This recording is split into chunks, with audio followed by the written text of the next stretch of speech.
Moussa Kanté bokk ci askanu Mbourkat fii ci Thiès. Excellence monsieur le président de la République askanu Thiès askanu Sénégal asalaamaaleykum monsieur le président tey ñun waa Mbourkat authentique ñoo woote ngir andiwaat suñuy ñaxtu ngir ne gisaguñu ab saafara ci suñuy këyit kër yi nga xamante ne mayoon gañu ko te ba ñu ko mayee sax dang cee teg ab santaane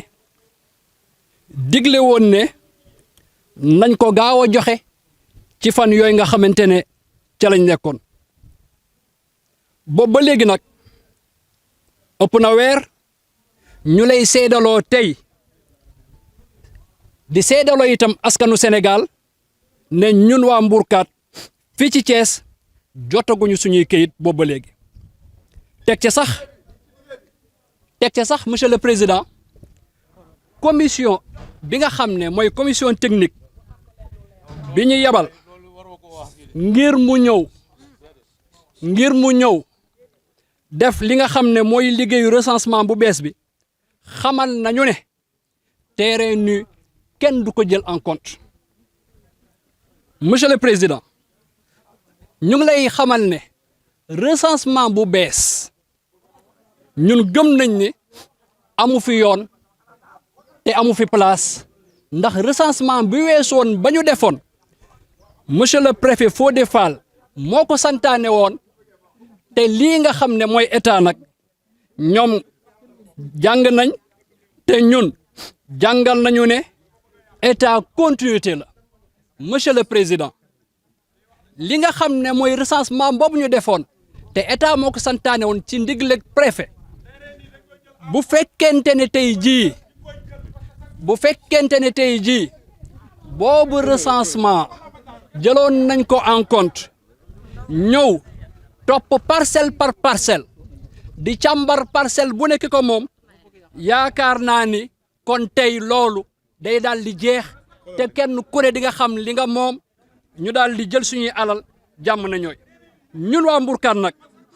ñooy jël seede waa Sénégal di leen xamal ne du ñu yaafus mukk ba ñeneen di dikk di dëkkee suñuy terrain te du ñu nangu itam ñu ñuy recaser du ñu nangu mukk ñu ñuy recaser nañ ñu jox kenn ku ne fi mi amoon ci recensement 2018 boobu nañ ñu ko delloo ndax loolu moom mooy dëgg mooy yoon monsieur le président ñoo ngi lay sant di la gërëm waaye di xaar nag sa intervention ci nu mu gën a gaawee ci nu mu gën a jegee ndax parewuñu benn yoon di bàyyi ak keneen suñuy suuf mu di ko dëkke suuf yi nga xam ne yaa ñu ko may monsieur le président ci li nga xam ne mooy suñu kàddu gu mujj ñoo ngi lay seedeloo tey seedeloo waa Sénégal ne ñi bëgg a dëkkee suñuy alal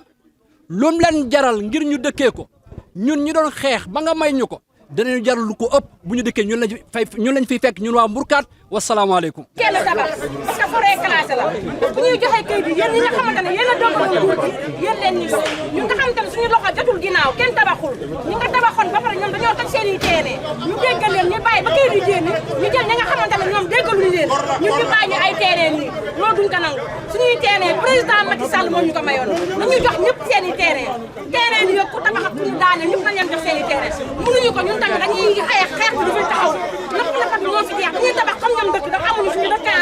président bu mu koy jox waxul terrain yi waxul kenn ñun dañ leen a déggaloon parce que ñoom ñoo ne woon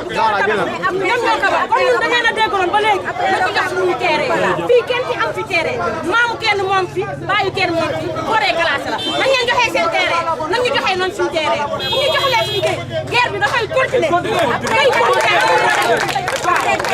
Abdou Khadre Dabo, membre collectif Mbourkat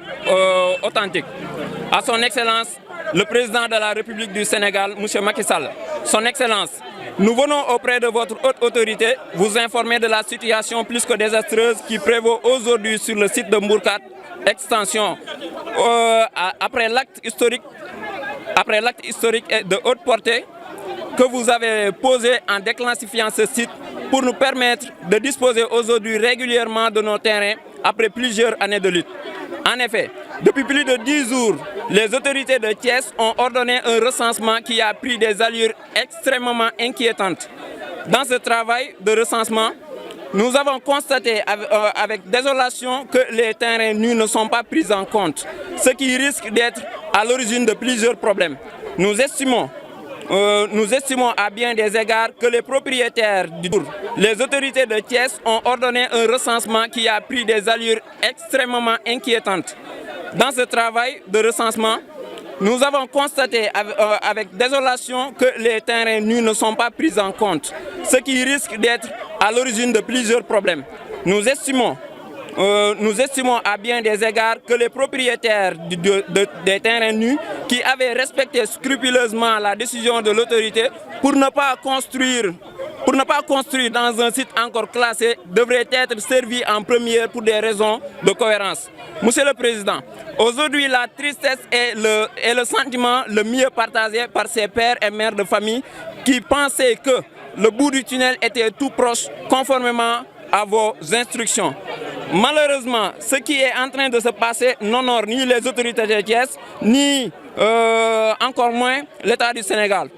Pourtant, depuis 2018, un travail de titan était abattu avec un recensement exhaustif de tous les détenteurs de terrain consignés dans un registre de plus de 2500 personnes. Ce registre doit être impérativement servir de base de travail.